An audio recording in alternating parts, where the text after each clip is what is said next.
Die 90er Jahre gelten für viele als die goldene Zeit von DSA. Die Welt ist endlich ausdefiniert, die DSA-3-Regeln funktionieren und die denkwürdigsten Abenteuerkampagnen erscheinen. Das Spiel hat einen Bekanntheitsgrad erreicht, mit dem niemand gerechnet hatte. Also Uli hat damals die Rechnung gemacht, die erste Box hat sich 250.000 Mal verkauft. Wir wissen, dass wir bekanntlich ein Spielleiter mit 3 bis 4 Spielern ist. Das heißt, es gibt über 1 Million Spieler. Ich habe damals gesagt, Uli, das halte ich für sehr kühn. Ich weiß aber, dass mein Zahnarzt hat auch eine DSA-Box zu Hause und hat sie nie gespielt. Und mir haben sehr viele Leute gesagt, oh, DSA habe ich auch zu Hause, aber wir sind nie zum Spielen gekommen. Also wir wissen konkret, wir wissen, dass am Anfang die allererste Box 250.000 Mal verkauft wurde. Also das muss man sich also zunächst mal klar machen. Je schlechter die Publikationen waren, desto besser haben sie sich verkauft. Ja? Also alles, was wir seither dazugelernt haben, hat sich immer schlechter verkauft. Das war immer so. Wie viele Spieler das sind, ist sehr schwer zu sagen.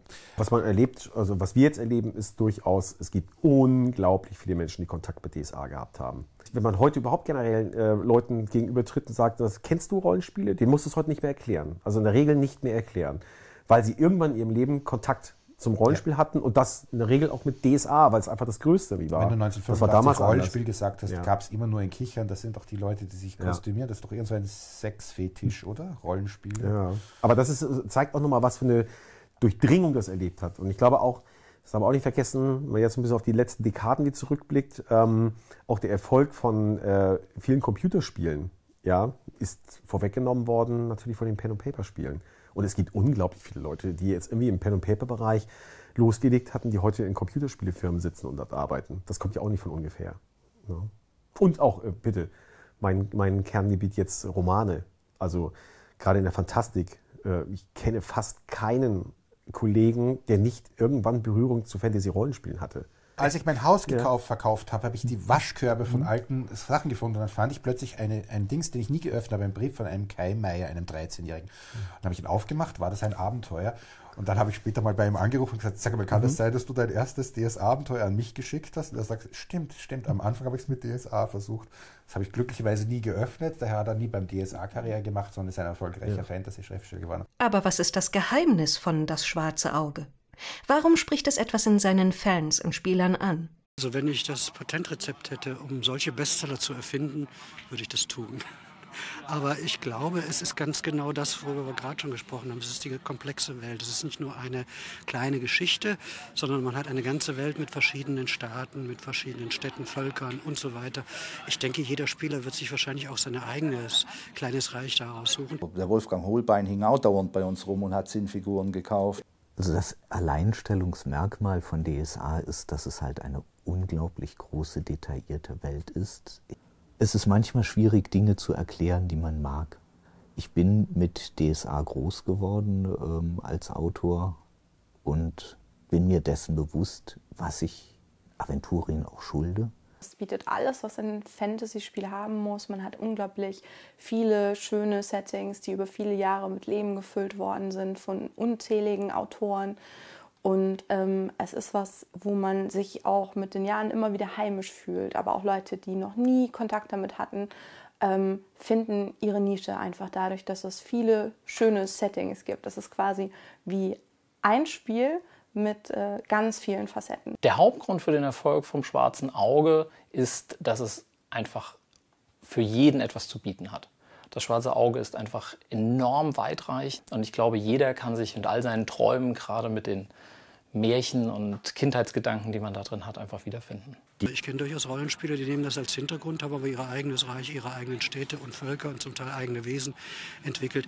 Und ich glaube, es ist von allem etwas, weil es eben, man hat sehr viele Vorgaben, man fühlt sich sofort irgendwie aufgehoben und muss nicht großartig nachdenken. Sehr viel Spaß zu haben dabei, die Welt zu entdecken, sich sehr viel eigene Gedanken dazu auch zu machen und in dieser Kombination aus Überliefertem quasi, neu geschaffenem, einfach viel Spaß zu haben mit den Leuten, mit denen man am Tisch sitzt und die Begeisterung für das Hobby zu teilen und hoffentlich viel Würfelglück zu haben. Jeder Autor war früher mal Spieler und man kann seine Beiträge bei uns einreichen und tatsächlich als Autor dann auch mitmachen. Und es ist natürlich diese lebendige Geschichte, die immer wieder weiter vorangetrieben wird, die neue Abenteuermöglichkeiten bietet und einfach interessante Plots und Handlungsstränge offenbart. Ich glaube, das hält einfach die Fans bei Laune und sie mögen es einfach, wie sich diese Welt weiterentwickelt und dass sie Einfluss haben. Man fühlt sich dort sofort angekommen, also man muss nicht erst sehr viele Regelbücher lesen, um die Welt zu verstehen. trotzdem enthält die Welt eben unglaublich viele fantastische, eben zauberhafte Elemente, die einen aber dann doch immer noch mal wieder in seinen Bann ziehen. Und so diese Symbiose aus einerseits sehr, sehr nah, man fühlt sich sehr, sehr heimisch, es ist einem alles immer sehr, sehr vertraut. Und auf der anderen Seite dann trotzdem diese eben wirklich tollen, fantastischen Elemente und die Dynamik und die Welt, wie sie sich immer weiterentwickelt und weiterdreht. Also es ist im Prinzip wie, als wenn man Freunde, Verwandte dann dort in der Welt begleitet und war für mich in der Jugend auch schon immer einfach ein schöner Realitätsfluchtpunkt einfach. Es ist ja nicht so, dass die anderen da mithalten konnten, was den Output anging. Selbst bei D&D konnte nicht mithalten. Der Abenteuer-Spiele-Verlag war halt einfach viel schwächer als Schmidt und hat nicht die Muskeln am Markt gehabt. Und bei DSA wurden halt im Jahr 2 Boxen und 10, 12 Abenteuer rausgehauen. Das musste halt erstmal nachmachen. Also ich habe mal eine Studie gelesen, das ist jetzt auch schon wieder 15 Jahre her.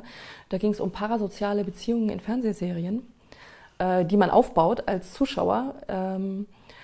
Und ich glaube, so ein bisschen ähnlich gibt es das auch für Rollenspiele und für Bücher, und die halt Serien sind. Also ich glaube, der Soap-Effekt spielt da eine große Rolle, weil, ich meine, wer erinnert sich nicht an Waldemar den Bären, der frühzeitig mit DSA angefangen hat? Oder wer hat nicht geweint, als Kuano Ibenain dann abgetreten ist als König? Das sind so Sachen, wer hat nicht Prinz Brien aufwachsen sehen und ihn vor den Attentätern gerettet? Das erste Abenteuer, was du erlebt hast, das erste Spielsystem, mit dem du dich beschäftigt hast, ist prägend. Ja, so.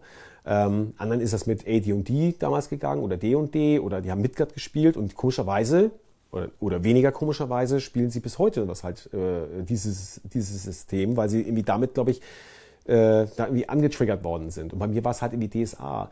Und da war die Community natürlich auch am größten. Das macht natürlich auch Spaß. Du schreibst ja als Autor nicht für einen luftleeren Raum, sondern weil du Leute begeistern möchtest. Also so geht es mir natürlich. Ne?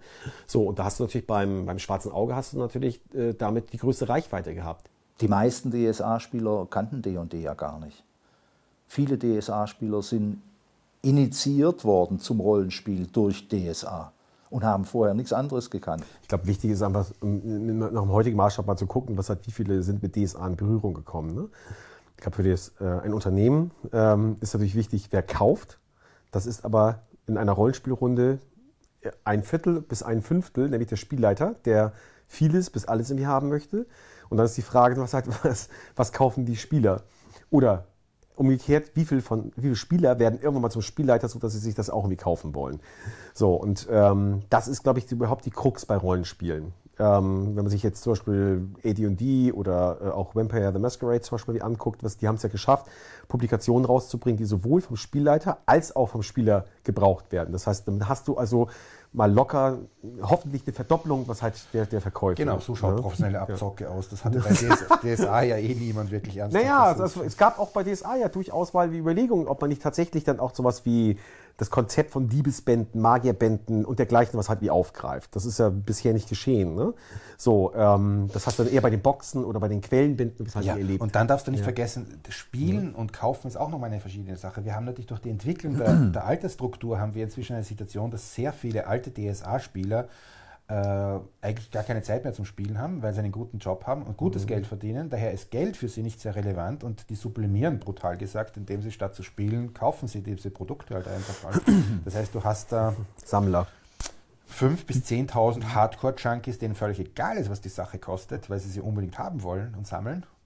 Davon kannst du auf der anderen Seite auch wieder nur träumen. Einer von diesen Sammlern ist Alexander, der im Netz nur unter dem Namen Der Groll bekannt ist. Sein DSA-Museum hält den Guinness-Bucheintrag für die größte Das Schwarze Auge-Sammlung der Welt. Zum Sammler bin ich geworden, oder im Speziellen jetzt zum DSA-Sammler, einfach grundsätzlich, ich habe das Sammlergehen in mir. Also von Kindheit an habe ich immer sehr, sehr gerne Dinge, die mir gefallen haben, Dinge, mit denen ich viel beschäftigt habe, dann auch gleichzeitig zu sammeln. Fußballalben etc. pp., das kennt jeder. Gleichzeitig, als ich auch angefangen hatte, DSA zu spielen, habe ich natürlich auch angefangen, die ganzen DSA-Produkte zu sammeln, aber eher mit dem Fokus, dass ich natürlich die Sachen haben wollte, um sie auch zu lesen, zu studieren und so weiter. Und habe dann erst im späteren Verlauf wirklich festgestellt, dass es eigentlich auch abseits dessen, was man so im Laden bekommen kann, auch viele tolle Dinge gibt, die man besitzen kann, die jetzt auch nicht alltäglich oder herkömmlich sind. Also unveröffentlichtes Material, Konzepte und so weiter, die man bekommen konnte, die ich dann natürlich auch einfach haben wollte. Und ja, wo eins zum anderen gekommen ist, war dann natürlich auch immer der persönliche Kontakt mit den Menschen, die die Dinge auch besessen haben, weil all diese ganzen Dinge, die man da bekommt, die abseits des normalen, alltäglichen sind, haben auch so ihre eigene Geschichte. Und für mich ist es immer ein tolles Erlebnis gewesen, dann die Sachen jeweils bei den Leuten persönlich abzuholen, dann die Geschichte zu diesen Dingen dann auch kennenzulernen, und die Geschichte für mich auch mitzunehmen. Was auch ein wesentlicher Teil ist, was zu dieser Internetseite geführt hat, die ich ja dann habe, wo ein Teil der Motivation eben war, die Geschichten dann auch für mich einfach mal auszuschreiben und festzuhalten, weil ich dann irgendwann schon festgestellt habe, wenn man so viele Jahre macht, irgendwann verblasst die Erinnerung an diese Sachen einfach. Und ja, das war das, was mich immer schon gefesselt hat.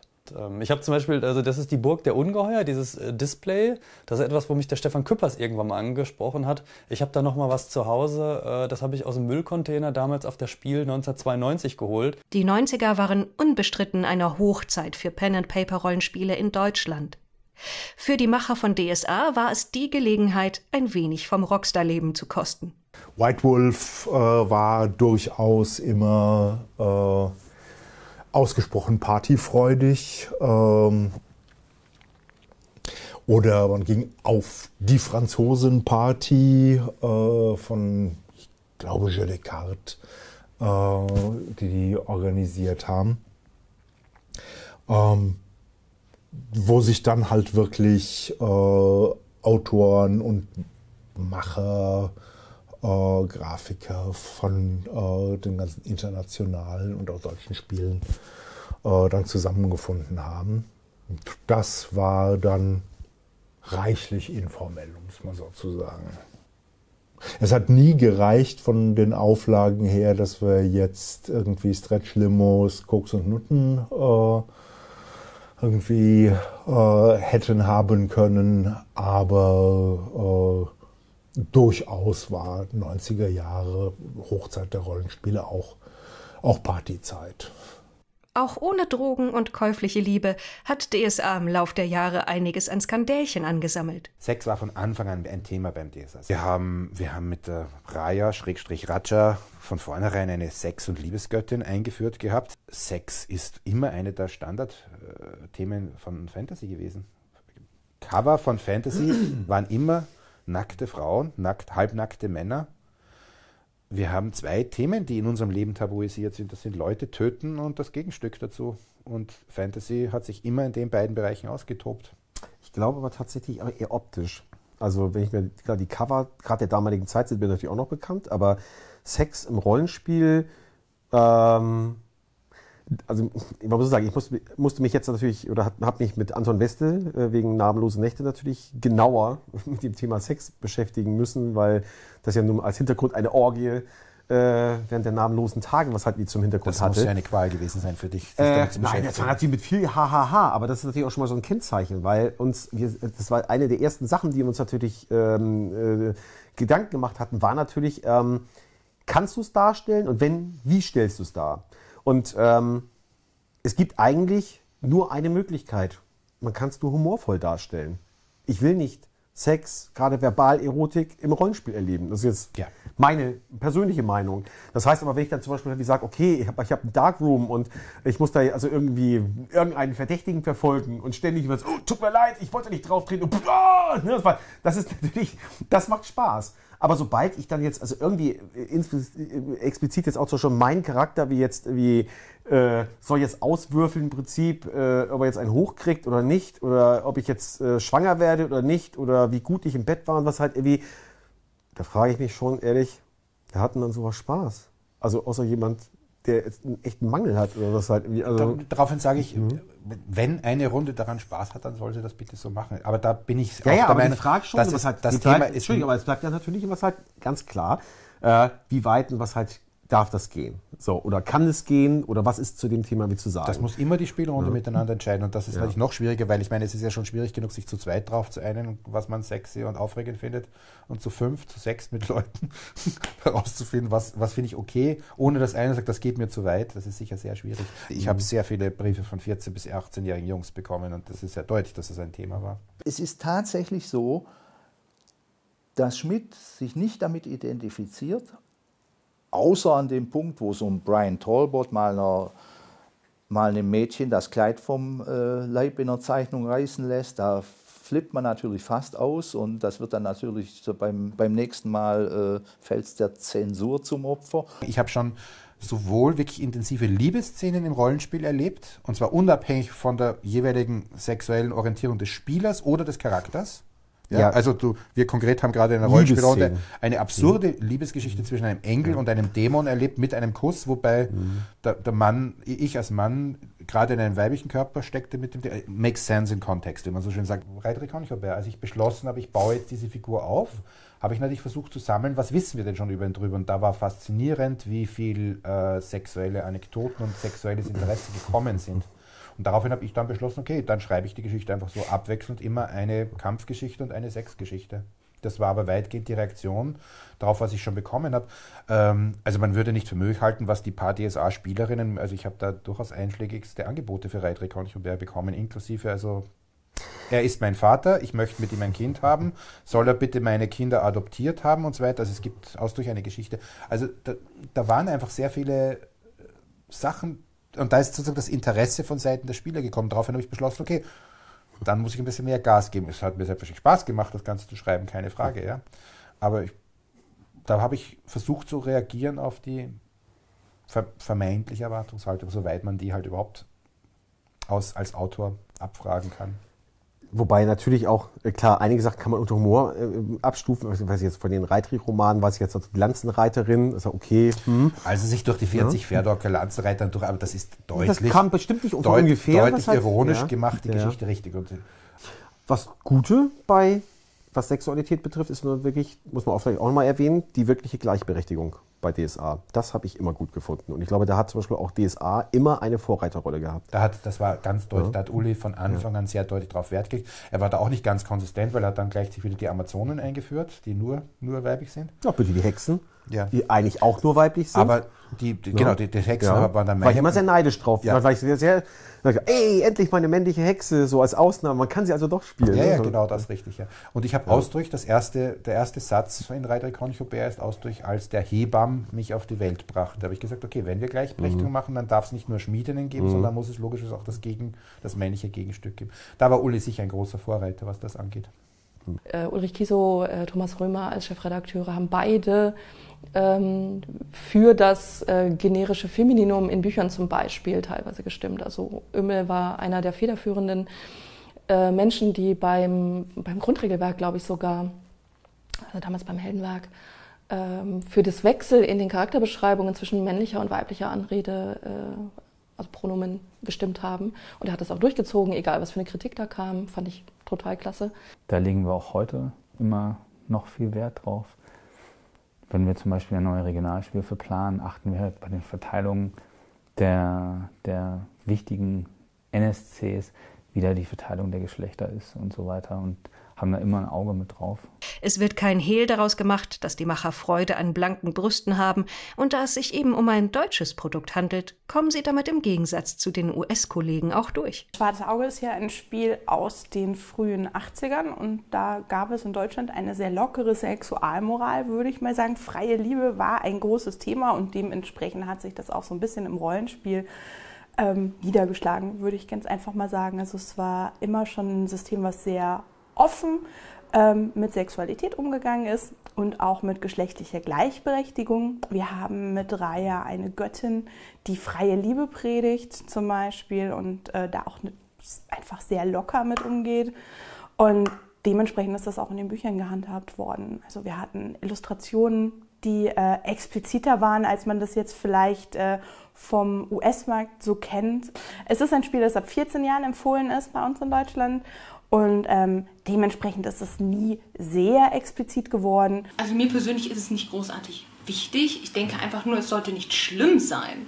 Weil man darf doch wohl ein bisschen mehr Haut zeigen. Es ist doch nicht schlimm, dass man die Nippel einer Dame sehen kann. Das sollte eigentlich kein großartiges Problem darstellen. Rollenspiel war früher natürlich deutlich erklärungsbedürftiger. Es ist ganz klar, wie viel alleine Anfang der 90er, da haben wir hier in Hamburg, haben wir die Störtebeckers Erben gegründet, also einen Spieleverein. der sich nicht nur, aber auch mit Fantasy-Rollenspielen beschäftigt hat. Klar, lag natürlich nahe. Und wir haben, ich kann mich daran erinnern, 3 bis 5 Fernsehteams, die in der Zeit mit zu uns kamen und uns insbesondere zum Thema Pen-and-Paper-Rollenspiele und dann natürlich auch Live-Rollenspiele interviewt hatten, für die das alle sehr, sehr skurril war. Jedes Mal musste man aufpassen. Ich weiß, ich hatte dann so schon einen echten Totenschädel, was halt bei mir im Regal, was halt die stehen. Und immer wollten sie das Ding im Hintergrund haben, als ob ich irgendein Sektenangehöriger wäre. Und die habe ich dann immer erstmal weggestellt. Oder dass man beispielsweise Kaiser Retos Waffenkammer, ne? Das war eine Publikation non grata.